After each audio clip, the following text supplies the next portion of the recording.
하나님의 크신 은혜와 사랑이 여러분과 함께 하심을 믿습니다. 네, 무더운 여름을 보내고 있습니다. 이 무더위 속에 하나님의 사랑으로 이 무더위를 이길 수 있기를 바랍니다. 예, 우리가 살아가는데 가장 힘을 얻을 수 있는 것은 사랑이죠. 예, 우리가 사랑을 통해서 살만 나는 세상을 만들어갈 수 있고, 그리고 이 힘겨운 여름에도 이길 수 있는 힘이 생기게 될 줄 믿습니다. 무엇보다도 우리가 사랑을 하면 또한 우리의 기분도 좋아지지만 면역력이 좋아져요. 그래서 어떤 질병을 이길 수 있는 힘이 우리 안에 생기게 되는 것이죠. 하나님의 사랑으로 여러분 강건해질 수 있기를 바랍니다. 7월을 보내고 있어요. 한 해의 절반이 새롭게 시작이 되었는데요. 이때 우리가 인생의 전환점을 맞이하기 위해 어떻게 하면 될까 생각을 해봅니다. 내 인생의 전환점을 맞이하기 위해서 어떻게 하면 좋을까? 네, 우리가 한 해의 기간에 있어서도 지금 이 절반의 시간을 보낼 때 이 후반기의 삶을 어떻게 전환점을 맞이하며 힘있게 살아갈 수 있을까? 그런 질문을 해봅니다. 다양한 인생이 있는데 그 가운데 젊은 시절에 평범하게 살다가 노년의 때에, 중년의 때에 성공을 거둔 그런 사람들이 있습니다. 네, 몇 사람을 잠깐 소개하면요, 증권가의 워렌 버핏이 또 대표적인 사람이죠. 예, 그는 60대 후반에 거부가 되면서, 물론 그 전에도 부자이긴 했지만 그 후반에 세계 랭킹 5손가락 안에 드는 거부가 되면서 더욱더 유명해진 그런 사람이 되었고요. 그리고 여러분 통닭을 좋아하실 텐데 미국의 가장 대표적인 프랜차이즈 가운데 KFC, 여러분 아실 거예요. 켄터키 프라이드 치킨이 예전의 이름이고 그 이름이 바뀌어서 KFC로 바뀌었는데, 거기 여러분 이제 할아버지, 그 치킨집에 그 할아버지가 서 있는 거기가 바로 KFC죠. 흰색 양복을 입고 서 있는 그 할아버지. 그 KFC에 서 있는 그 할아버지가 창립자인데 그의 이름은 캐널 샌더스라는 사람이죠. 예, 그가 이제 뭐 기술공으로 있고 하다가 치킨에 대한 그런 양념 조리법, 11가지 재료로 만드는 그 비법을 그가 개발하면서 그가 치킨 체인점을 성공하게 되는데 그때의 나이가 62세였어요. 네, 62세 나이에 그가 성공을 하게 되죠. 우리 한국에서도 노년에 시니어 모델로 도전해서 활동하고 계시는 분들이 있어요. 네, 그래서 왕성하게 오히려 중년 이후에 노년의 때에 활동하고 있는 그런 사람들이 있어요. 그들에게는 공통점이 있는데 그들이 노년에 성공하게 된 이유가 무엇이었는가? 그것은 바로 꾸준함에 있었다라는 것이죠. 꾸준함. 그 꾸준함이 다소 늦은 시간이었지만 성공으로 열매를 맺게 된 것이었습니다. 네, 그래서 우리 삶의 꾸준함이 굉장히 중요하죠. 네. 요즘에 가장 많이 나오는 그런 단어 중에 루틴, 예, 영어로 루틴이라고 하는 단어가 많이 쓰이는데 그것은 이제 우리의 어떤 일상에 대한 생활 패턴을 이야기하고 있는 것이죠. 그래서 우리의 생활을 꾸준하게 무언가를 만들어 놓으면 그것이 우리에게 좋은 습관이 우리의 정체성이 되어서 우리를 더욱더 나은 삶으로, 훌륭한 삶으로 이끌어간다라는 이야기를 하고 있어요. 네, 그래서 그것을 또 다른 말로 삶의 시스템을 만든다라고 그렇게 표현을 하기도 하죠. 자, 오늘 본문에 한 나라를 새롭게 하는 인물이 등장하고 있어요. 매우 연약한 나라를 강력한 나라로 변화시킨 한 사람의 인물이 등장하고 있어요. 근데 그 인물은 놀랍게도 어린 아이입니다. 네. 오늘 말씀은 사무엘의 부르심에 대한 말씀이죠. 사무엘은 어린 아이일 때 준비가 되었어요. 어머니 한나의 그런 이제 서원을 통해서 하나님의 그 예배를 위해 쓰임받는 그런 아이로 그렇게 받쳐지면서 준비가 되어지게 되죠. 영적으로 준비가 잘 되어지게 되죠. 그리고 그를 통해 이스라엘은 새로운 나라가 되었어요. 그리고 강력한 나라로 세워지게 되었죠. 사무엘이 이스라엘을 강력한 나라로 이끈 비결은 바로 꾸준함에 있었다는 것을 알 수가 있어요. 꾸준함. 어떤 꾸준함이었을까요?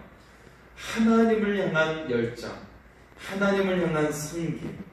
그 꾸준함이 하나님께 올바로 인도함을 받으면서 그가 있는 나라, 이스라엘을 강력한 나라로 변화시키게 된 것이었습니다. 여러분, 우리의 인생이 아름다운 그런 전환점이 오게 하기 위해서 우리에게 꾸준함이 있기를 원합니다.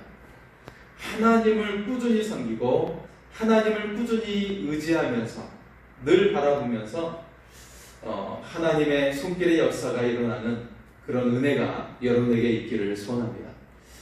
자, 오늘 말씀의 첫 번째 내용을 보면 변화의 시작에 대한 말씀이에요. 변화의 시작. 네.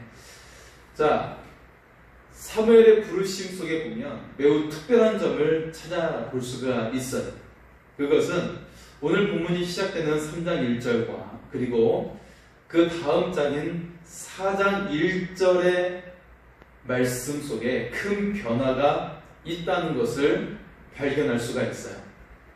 자, 어떤 큰 변화가 있을까요?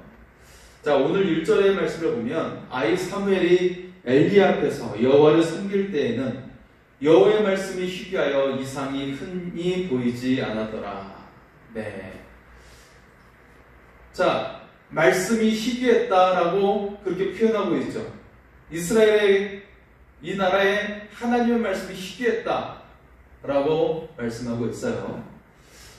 그리고 그 다음 장인 4장 1절 말씀을 보면 이렇게 전반부의 말씀이 이렇습니다. 사무엘의 말이 온 이스라엘에 전파되니라. 할렐루야. 네, 온 이스라엘에 말씀이 전파가 되었다는 것이죠. 자, 여러분, 이스라엘이라고 하는 한 나라의 변화가 일어나기 시작되었어요. 어떤 변화였냐면 말씀이 희귀한 상태였는데 이제는 온 땅에 말씀이 전파가 된 것이죠.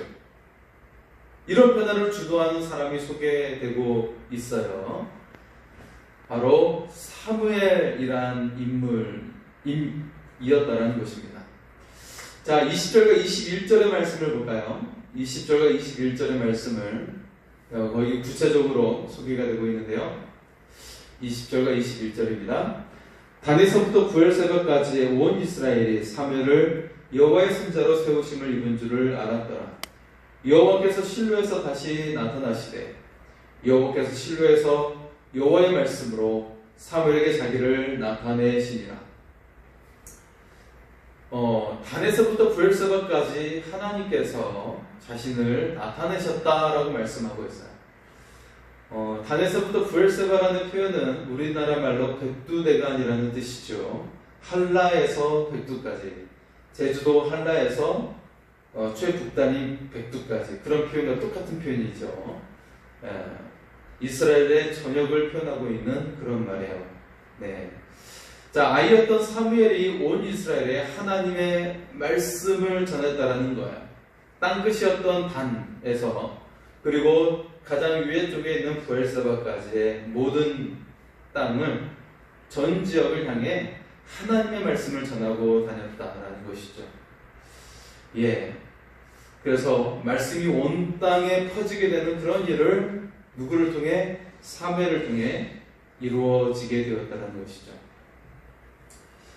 요한 웨슬리도 여러분, 영국이 어떤 이제 산업혁명이 일어나고 그리고 계몽주의에 의해서 사람들이 교회를 떠나고 있는 그런 상황이었고, 그리고 그때 그런 이제 산업 혁명과 더불어서 많은 문제점들이 일어나고 있었어요. 빈부의 격차가 커지고 도시 노동자들과 그리고 빈민층이 굉장히 많아지고 사회적 혼란, 자본이 많이 들어오는 그런 상황 속에 그 이면에는 사람들이 많은 죄악을, 술에 취해 있고 음란한 일을 저지르고, 그리고 그런 많은 문제들, 죄악들, 범죄들, 그런 것들이 많이 일어나고 있는 상황 속에 요한 웨슬리가 무엇을 했냐면 전 지역을 말을 타고 다니면서 복음을 전하는 역할을 했죠.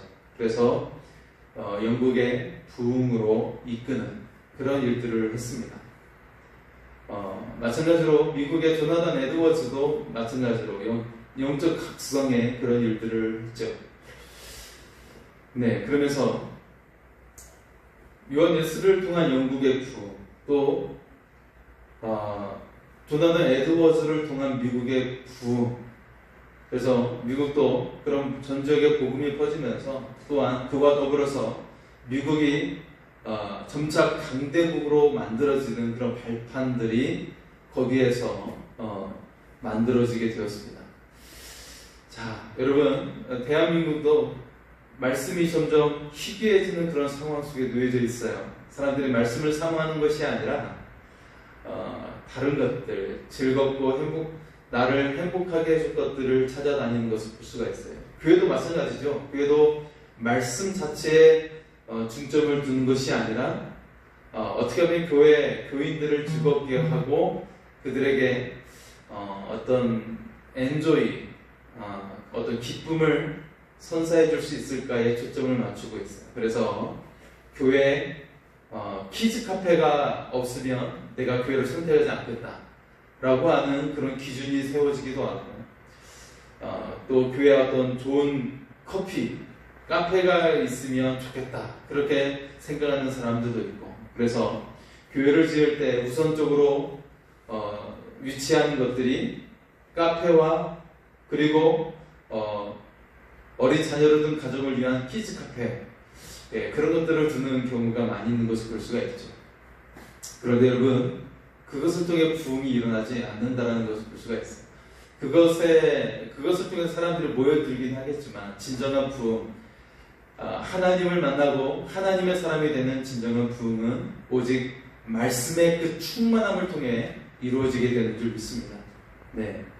다시금 대한민국이 바로 서기 위해서는 말씀을 사모하는 그런 역사가 일어날 때 다시금 대한민국이 부흥의 역사가 일어나게 될 줄 믿습니다. 자, 여호와의 말씀이 희귀했는데 여호와의 말씀을 무장한 사무엘을 통해 온 땅에 말씀이 퍼지게 되죠.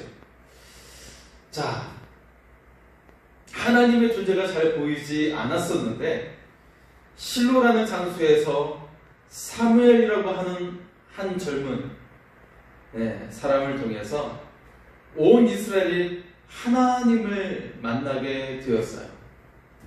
하나님께서는 한 사람을 준비해 놓으셨고 그로 인해서 모든 이스라엘이 전환점을 맞이하게 된 것입니다.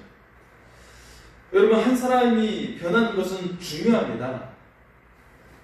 우리 중 한 명이라도 말씀을 듣고 바로 전하면 세상이 변할 수 있어요. 그 신안 지역에 섬들이 1000개나 된다라고 해서 그렇게 많다는 이야기죠.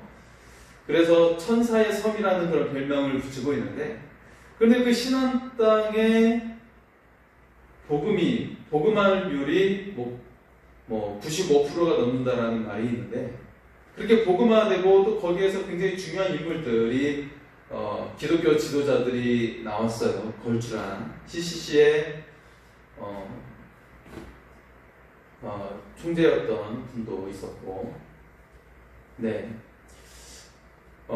거기에 문준경이라는 그런 전도사를 통해서 그곳이 복음화되는 그런 유명한 이야기를 우리가 잘 알고 있습니다. 한 명의 변화가 그 지역 일대를 변화시키는 놀라운 역사를 일으켰다라는 것이죠. 자, 우리 모두 말씀을 묵상하면서 막중한 책임감을 가져야 됩니다. 내가 나이 들었다고 아니라 내가 별로 별 볼 일 없는 사람이라고 생각하는 것이 아니라 내 속에 하나님이 계시면 우리는 별 볼 일 없는 사람이 아니라 정말 하나님으로 인하여, 내 속에 계신 하나님으로 인하여 우리는 위대한 걸작과 같은 그런 사람인 것을 우리가 믿을 수 있기를 소원합니다. 하나님은 우리를 통해 위대한 일을 행하기를 원하십니다. 한 사람이라도 구해내면, 그 영혼을 구해내면 우리는 이미 위대한 사람이 되는 거예요. 네. 그래서 우리가 이처럼 우리가 믿음의 확신 가운데 말씀을 증거하면 변화가 이미 시작이 된 줄 믿습니다. 수많은 영혼들이 구원의 자리로 우리를 통해 오게 될 줄 믿습니다. 우리가 이처럼 한 영혼을 구원하는 것은 천하를 구하는 것과 같은 것이에요. 그렇기 때문에 여러분, 이것보다 더 위대한 일이 없습니다.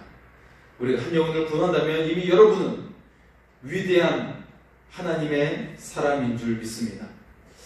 자, 오늘 말씀 속에 보면 또 굉장히 중요한 말이 등장하는데, 그것은 바로 하나님의 음성을 듣는 방법에 대해서 등장하고 있어요. 오늘 사무엘을 하나님께서 부르셨어요. 그런데 아직 어린 아이인데다가 그가 이런 경험을 하지 못했기 때문에 하나님의 음성인지를 알지 못했죠. 하나님께서 사무엘을 부르시고 계셨어요. 사무엘아라고 부르셨죠. 그런데 사무엘이 알아듣지 못했어요. 무려 3번이나 알아듣지 못하게 되죠. 이때 엘리 제사장은 사무엘이 하나님의 음성을 들을 수 있는 방법을 가르쳐 주죠. 9절과 10절에 보면 이렇습니다. 엘리가 사무엘에게 이르되 누가 가서 누웠다가 그가 너를 부르시거든 내가 말하기를 여호와여 말씀하옵소서 주의 종이 듣겠나이다 하라 하니 이에 사무엘이 가서 자기 처소에 누우니라. 여호와께서 임하여 서서 전과 같이 사무엘아 사무엘아 부르시는지라.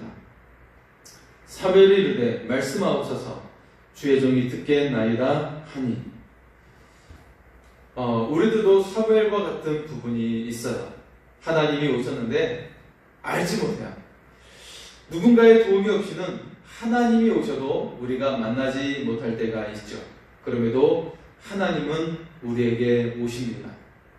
3번이나 사무엘을 부르셨다는 것은 관계를 맺음에 있어 하나님께서는 적극적으로 다가오신다는 것이죠. 우리가 최선을 다해서 하나님의 말씀을 깨닫고 배울 수는 있어요. 그럼에도 불구하고 어느 누구도 하나님과의 만남과 사귐에서 우리가 스스로 주도권을 가지고 있다고 말할 자격이 없다는 것이죠. 왜냐하면 로마서 5장 8절은 우리에게 말씀하고 있어요. 우리가 아직 죄인 되었을 때 그리스도께서 우리를 위하여 죽으심으로 하나님께서 우리에 대한 자기의 사랑을 확증하셨느니라 말씀하십니다. 네, 우리는 아직 죄인이었고 오직 그 아들의 죽으심으로 우리를 향한 사랑을 확증해 보이셨다라고 말씀하고 있어요. 아이가 선지자가 되기 위해서 필요한 것은 바로 오직 은혜를 통해서 였다라는 것이죠. 사무엘은 앞으로 어떤 상황과 자리에 있다 할지라도 그 은혜를 깨닫는 것, 그러면서 겸손히 감사해야 한다라는 것이죠. 또 어떤 메시지라도 진실하게 전할 수 있는 용기가 필요했어요. 그것은 그 속에 성령의 역사로 나오게 되는 것이죠. 그가 선지자로 일할 첫 번째 메시지는 무엇이었을까요?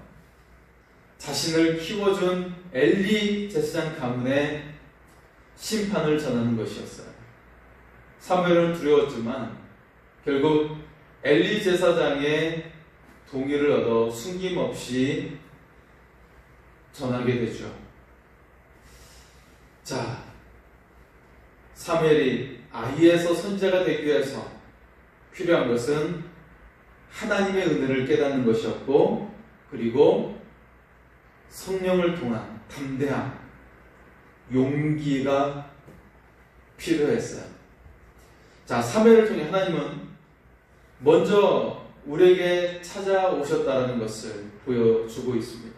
그리고 우리를 기다려주시고 사명을 주시는 하나님이심을 우리에게 보여주고 계십니다. 우리가 그 하나님을 통하여 우리가 위로를 얻을 수 있기를 소원합니다.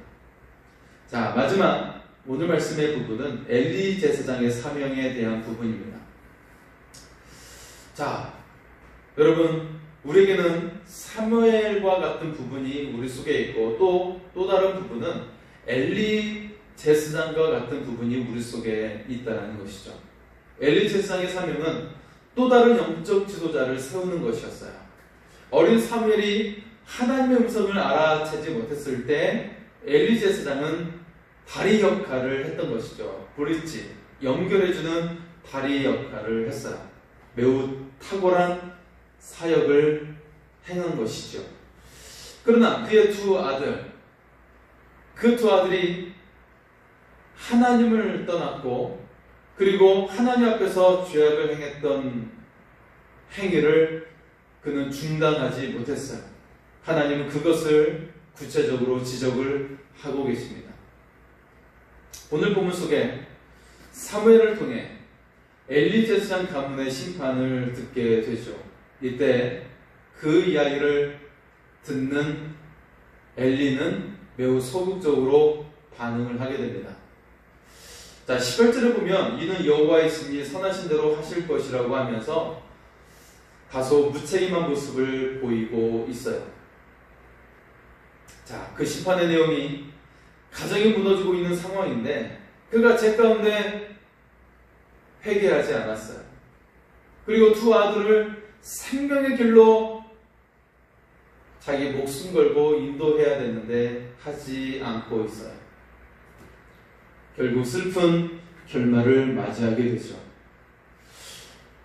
사실 하나님의 그 심판의 메시지는 가장 우선적으로 경고에 대한 내용인 것이죠.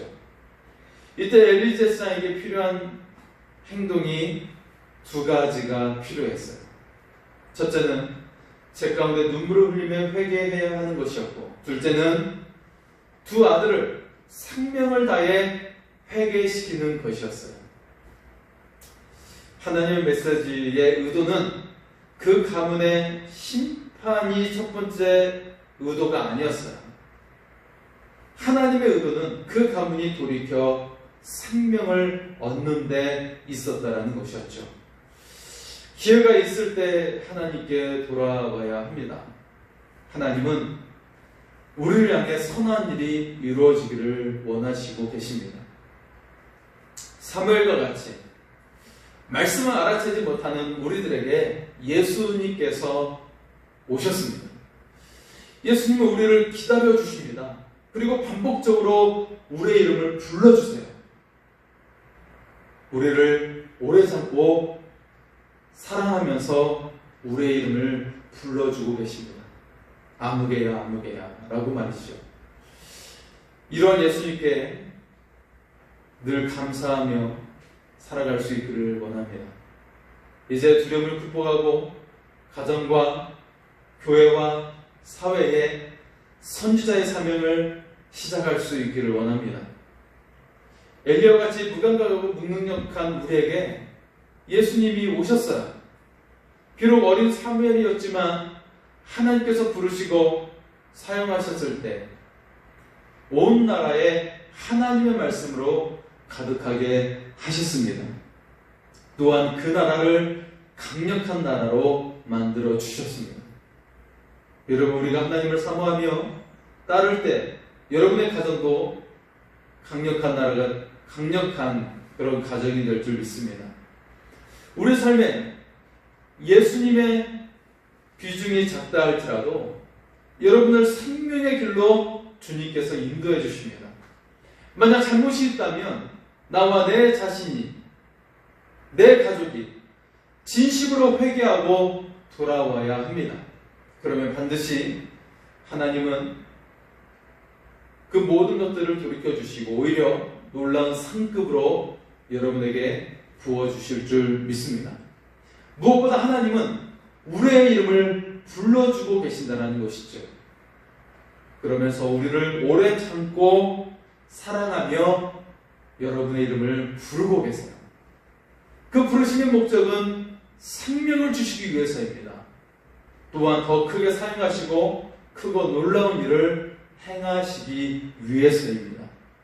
이 시간 우리를 사랑으로 부르시는 하나님의 음성을 들을 수 있기를 소원합니다. 하나님의 음성에 우리도 대답하고 크고 아름다운 역사가 일어나는 여러분의 삶이 될 수 있기를 소원합니다. 우리 시간에 오직 주의 사랑에 매여 찬양하고 함께 기도하겠습니다.